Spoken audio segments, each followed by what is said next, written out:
La différence entre 0 € et 10 000 € d'épargne n'est pas qu'une question d'argent, c'est une question de neurologie. Imaginez deux personnes. Elles gagnent le même salaire, vivent dans la même ville et même dans le même type d'appartement. Elles ont fait leurs études dans la même université et occupent les mêmes emplois. Elles ont les mêmes abonnements et les mêmes habitudes alimentaires. Mais il y a une différence. La première n'a aucune économie. La seconde a 10 000 € sur un compte accessible. Et cette différence, que vous pourriez croire purement mathématique, va en réalité tout changer. Non, cette différence va modifier leur fonctionnement cérébral au quotidien, la qualité de leurs décisions, leur capacité à dire non, à négocier, à planifier, à maîtriser leurs impulsions. La personne qui n'a pas d'argent n'est pas moins intelligente. Elle n'est pas moins travailleuse. Elle n'a pas fait de mauvais choix par nature. Son cerveau est simplement dans un état biologique différent. Et aujourd'hui, je vais vous le montrer précisément. Avec des données, avec des mécanismes concrets et, surtout, avec un plan pour changer la situation. En 2013, une étude publiée dans Science, l'une des revues scientifiques les plus rigoureuses au monde, a abouti à une conclusion inattendue. Des chercheurs de Princeton et de Harvard ont fait passer des tests cognitifs standards à un groupe de personnes. QI, mémoire de travail, concentration et contrôle des impulsions. Mais avec une variable expérimentale spécifique. Certains participants ont été exposés à des angoisses financières juste avant les tests. On leur a rappelé des factures impayées, des soldes bancaires à découvert ou des loyers en retard. Les résultats ont été frappants. Ceux qui ont subi une angoisse financière ont connu une baisse de leur performance cognitive équivalente à 13 points de QI. Pour vous donner une idée, c'est la même baisse que celle observée après une nuit blanche.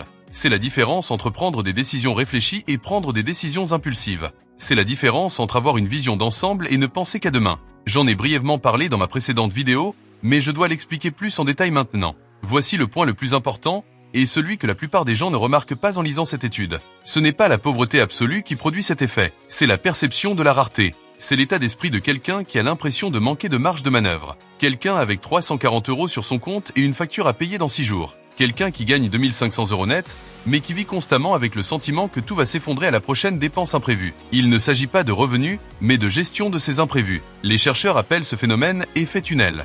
Un rétrécissement de l'attention cognitive sous l'effet de la rareté. Face à un problème immédiat, le cerveau concentre toutes ses ressources disponibles sur ce problème. Il cesse de voir l'environnement. Il cesse de planifier. Il cesse d'évaluer les conséquences à long terme. C'est une réponse adaptative, un mécanisme de survie. Face à une menace, le cerveau fait exactement ce qu'il doit faire. Mais il y a un problème. Le problème, c'est que la menace financière ne disparaît jamais. Elle est chronique. Et un cerveau constamment en mode survie finit par perdre la capacité d'y échapper. Essayons de comprendre le mécanisme biologique précis. Lorsque votre cerveau perçoit une menace, qu'il s'agisse d'un prédateur dans la savane ou d'un solde bancaire négatif, il déclenche la libération de cortisol, une hormone du stress. Cette hormone est utile en cas d'urgence à court terme. Elle accélère les réflexes, mobilise l'énergie et aiguise les réactions immédiates. Mais il existe aussi le cortisol chronique. Il s'agit du cortisol qui est libéré constamment car la menace financière ne disparaît jamais vraiment. Il a 3 effets documentés sur le cerveau et aucun n'est positif.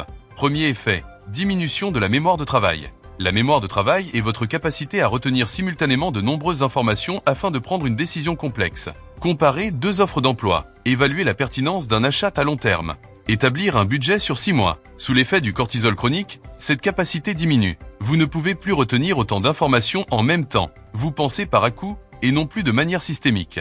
Deuxième effet, augmentation de l'impulsivité. Le cortisol réduit l'activité du cortex préfrontal, la région du cerveau responsable du contrôle des impulsions et de la planification à long terme. Les neuroscientifiques ont observé que les personnes souffrant de stress financier chronique ont statistiquement plus de mal à différer leur gratification. Elles privilégient plus souvent la gratification immédiate aux récompenses futures, même si ces dernières sont objectivement plus avantageuses. Il ne s'agit pas d'un défaut de caractère, mais d'une réponse neurologique. Troisième effet, le rétrécissement de l'horizon temporel. Sous l'influence du cortisol, le cerveau perçoit l'avenir comme moins réel. Les conséquences à long terme apparaissent vagues, abstraites, presque hypothétiques. Seul l'immédiat compte. Seul le présent est concret. Ce mécanisme est bien documenté dans les études sur la prise de décision en situation de stress et explique pourquoi les personnes en difficulté financière prennent parfois des décisions qui semblent incompréhensibles pour un observateur extérieur.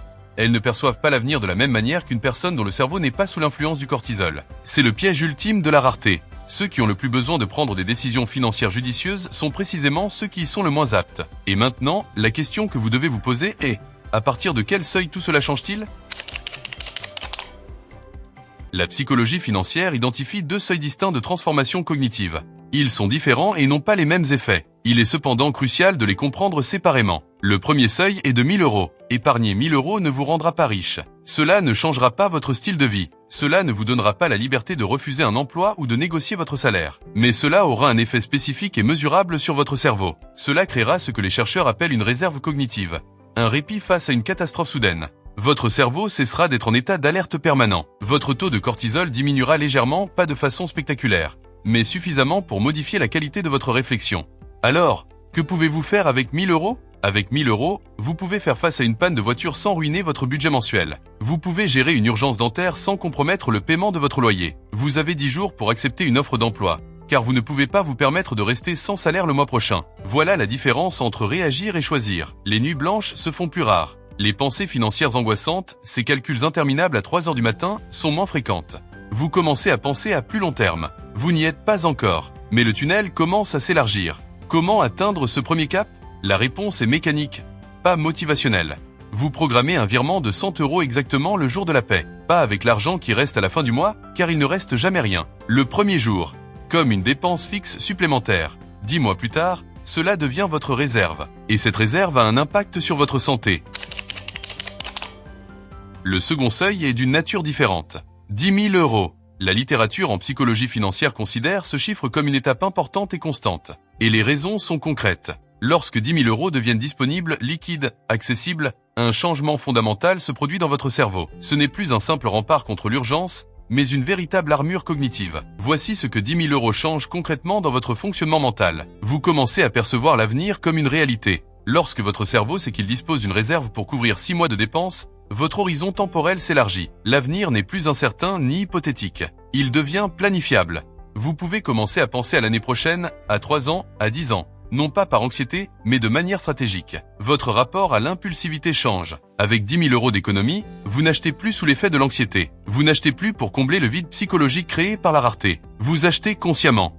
La gratification différée devient accessible non pas grâce à une volonté surhumaine, mais parce que votre neurobiologie n'est plus en mode survie. Vous pouvez dire non. C'est peut-être l'avantage le moins apprécié d'épargner 10 000 €, la capacité de refuser. Refuser un emploi qui ne vous convient pas, refuser une promotion aux conditions inacceptables. Refuser de renouveler un bail trop cher. Refuser d'accepter sans négocier. La liberté n'est pas une émotion. C'est un pouvoir de négociation. Étage 10 000 € vous place dans cette position. Votre rapport au risque se transforme. À 0 €, chaque opportunité est perçue comme une menace potentielle. Lancer un projet, changer de secteur, investir. Tout cela ressemble à un risque existentiel quand on n'a pas de filet de sécurité. Avec 10 000 €, ces opportunités apparaissent pour ce qu'elles sont réellement. Des paris calculés avec une marge d'erreur acceptable. Les neuroscientifiques observent que l'amygdale, le centre de traitement de la peur dans le cerveau, est nettement moins active chez les personnes jouissant d'une sécurité financière confortable. Elles évaluent les risques avec plus d'objectivité et ne voient pas de menaces inexistantes. 10 000 € ne vous rendront pas riche, mais vous apporteront la sérénité. Voici une question qui dérange. Les Français épargnent. Le taux d'épargne des ménages français avoisine les 17% du revenu disponible, l'un des plus élevés d'Europe. Alors pourquoi tant de Français, malgré une épargne apparemment conséquente, se sentent-ils prisonniers d'une forme de pénurie cognitive? La réponse réside dans la structure de cette épargne. La grande majorité de l'épargne française est liée à des produits qui ne remplissent pas la fonction cognitive que nous venons de décrire. Un compte livret A est limité à 22 950 € et offre souvent des rendements réels négatifs après inflation. Psychologiquement rassurant, mais économiquement stérile. Le PER, plan d'épargne retraite, est, par définition, bloqué jusqu'à la retraite. Il ne crée pas de filet de sécurité cognitif immédiat. L'assurance vie, souvent recommandée en premier lieu, engendre des frais élevés et une accessibilité limitée. L'argent est là, mais il n'est pas toujours facilement accessible. Et l'accessibilité est précisément ce qui compte le plus pour notre cerveau. Un compte bloqué jusqu'à 65 ans ne fera pas baisser votre taux de cortisol aujourd'hui. Un compte épargne dont le rendement est négatif après inflation ne vous donnera pas le pouvoir de refuser une offre d'emploi demain matin. La distinction est cruciale. Épargne accessible versus épargne bloquée. Seule une épargne facilement accessible, liquide, disponible sous 48 heures, sans pénalité, produit les effets neurobiologiques que nous avons décrits. Tout le reste, quelle que soit sa valeur monétaire, ne vous permettra pas de sortir de ce mode de survie. C'est pourquoi même des personnes ayant 30 000 € d'assurance vie et 0 € sur un compte courant accessible peuvent se retrouver dans un état de blocage cognitif. Ce n'est pas le montant qui compte, mais la liquidité.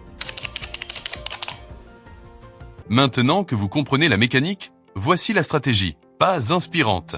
Mécanique, car les décisions mécaniques automatiques, sans friction, survivent là où la motivation fait défaut. Étape 1, virement automatique dès le premier jour. Le jour où vous recevez votre salaire, pas à la fin du mois, mais le jour même, programmez un virement automatique vers un compte d'épargne séparé, idéalement dans une banque différente de votre compte principal. Cette distance physique entre vos deux comptes est intentionnelle. Elle rend l'argent psychologiquement moins accessible, tout en garantissant qu'il reste facilement accessible en cas d'urgence réelle. Montant initial, 50 € si vous le pouvez, 100 € si vous le pouvez, 200 € si votre situation le permet. Mais attention à ne pas tomber dans ce piège. Ne visez pas la perfection.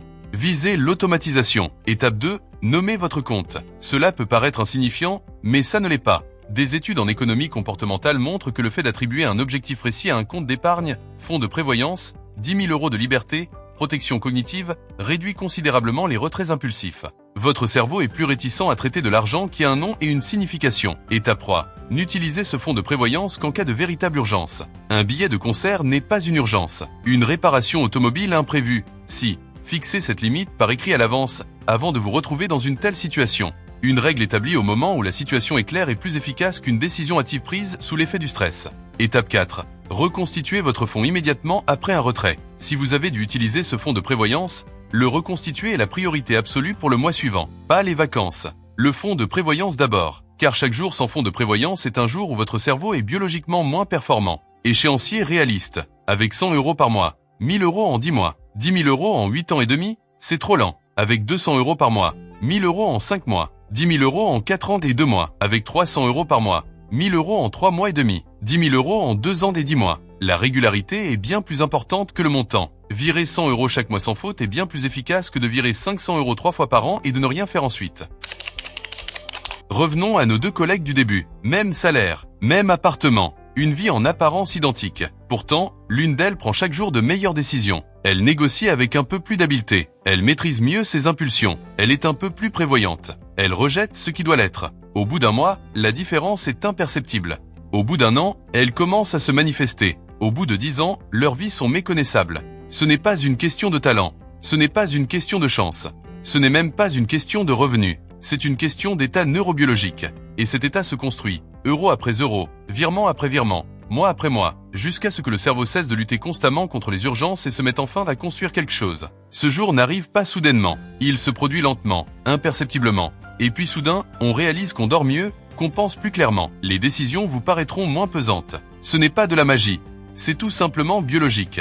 Et c'est quelque chose que vous pouvez améliorer. Si cette analyse a éclairé votre chemin, un like et un abonnement seraient très appréciés.